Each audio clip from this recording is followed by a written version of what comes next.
Hi hello friends, அஸ்ஸலாமு அலைக்கும். Welcome back to my HP channel.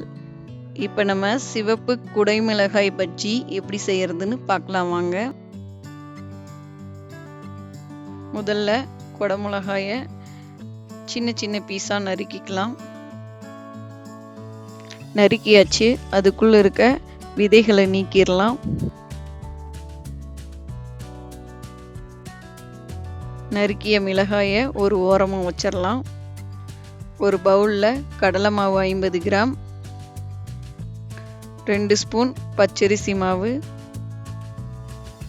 1/2 spoon மிளகாய்த்தூள், கொஞ்சமாக பெருங்காயத்தூள், தேவைக்கேற்ப உப்பு, 1 பிஞ்ச் சோடா உப்பு. இப்போ இது எல்லாத்தையும் தண்ணி ஊற்றி நல்லா மிக்ஸ் பண்ணிக்கலாம். இப்போ மாவு நல்லா கரெக்டான பதத்துக்கு கலக்கியாச்சு.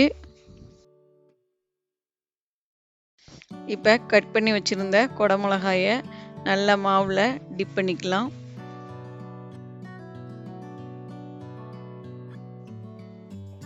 எண்ணெய் காஞ்சிருச்சு.